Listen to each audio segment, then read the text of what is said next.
Lord. ప్రభునందు ప్రియమైనటువంటి దేవుని పిల్లలందరూ కూడా ప్రభు అయిన యేసుక్రీస్తు వారి నామంలో వందనము శుభములు తెలియపరుచిన పిల్లరా, గడిచిన దినమంతా కూడా ప్రభు తన కృపావాత్సల్యంలో భద్రపరుచుకుని క్షేమమును ఆరోగ్యమును ఆయుస్సును అనుగ్రహించి మరి నూతన దినాన్ని ప్రభు మనకు అనుగ్రహించారండి.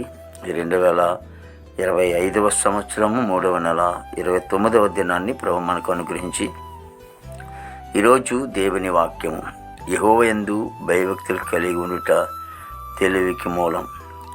సామెత గ్రంథము 1:7 వాక్యము నమ్మదగినది, పూర్ణాంగీకరణకు యోగ్యమైనది.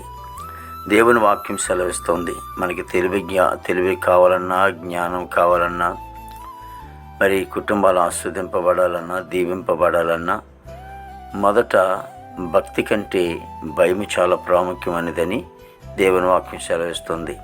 కాబట్టి మనం దేవుని యందు భయభక్తి కలిగి ఉండటం మరి ఎంతో ఆశీర్వాదమని దేవుని వాక్యం సెలవిస్తోంది.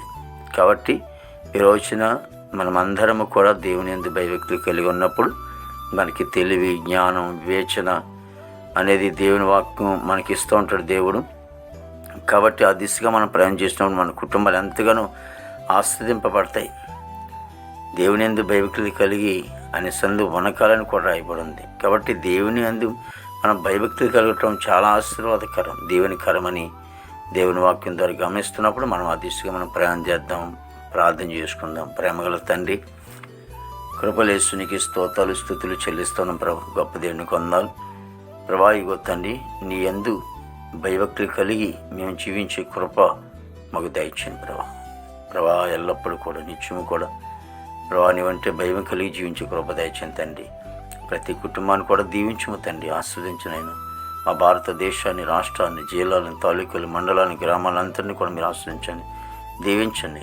ఇదిగో తండ్రి, అధికారులు మంచి వంతనం పడినైనా యవన బిడ్డలందరినీ కూడా దీవించము తండ్రి. చెడు వ్యసనాల నుంచి యువకులను ప్రభా మీరు నాయన విసర్జించి ప్రభా ఇదిగో తండ్రి బిడ్డలను ప్రభా మీరు ఆశ్రయించి తండ్రి వాళ్ళు ఉన్నటువంటి చెడుతనాన్ని వేసులను కొట్టివేసి నీతి మార్గంలో బిడ్డలు నడిపించండి ప్రభా. తండ్రి యవన కాలంలో నడుము కట్టుకుని తండ్రి దేవాదిగో తండ్రి నీ సన్నిధిలో సాగిపోయి కృప దయచేయండి. దేవాదిగో తండ్రి ఉద్యోగస్తులందరూ కూడా మంచి ఆరుగులతో నింపండి తండ్రి ప్రభా. యేసయ్య నీకు వందనాలు తండ్రి ప్రభా. 10th క్లాస్ పరీక్షలు రాస్తున్న బిడ్డలకు తెలివి జ్ఞానం దయచేయండి తండ్రి. ఆరోగ్యం ఇవ్వండి తండ్రి. పనికి వెళ్ళే బిడ్డలు కూడా మంచి వంతులు నింపండి. నేను దేశం బిడ్డలందరూ కూడా మంచి వంతులు ఉంటారు. మా దేశ పాడి పంటంతా మీరు ఆశ్రయించండి తండ్రి. హాస్పిటల్ రూమ్ స్వస్థపరచండి. జైల్లో ఉన్న బిడ్డలు విడుదల చేయండి. కోర్టు గొడవలు, కేసు గొడవలు అన్నీ కూడా కొట్టివేసి రక్షణ లేని వారు రక్షణ తెచ్చేయండి. మారు మనసు లేని వారు మారు మనసు తెచ్చేయండి. గృహం లేని గృహం తెచ్చేయండి. వివాహం లేని బిడ్డలకి వివాహం తెచ్చేయండి. గర్భఫలం లేని వారికి గర్భం తెచ్చేయండి. గర్భిణీ సుఖమైన డెలివరీ తెచ్చేయండి. తల్లి బిడ్డకి క్షేమం తెచ్చండి తండ్రి. ఈ దినము తండ్రి ప్రభావం మరి నేను సేవకులను బట్టి నీ సందు ప్రార్థిస్తూ ఉన్నాం. వారి కుటుంబాలు దీవించండి, వారి పరిచయం మీరు ఆశించండి, బిడ్డలను దీవించిన ఆయన ప్రభావ తండ్రి. ఈ దినమంతా విశేషమైన కృపతో నింపి నీ నామానికి మాత్రమే మహిమ తీర్చుకొస్తున్నాను. ఘనత మహిమ ప్రభావాన్ని నీకు ఆరోపించుకుంటూ యేసుక్రీస్తు వారి దివ్యమైన నామములో అడుగుచున్నాము తండ్రి. ఆమేన్, ఆమేన్, ఆమేన్.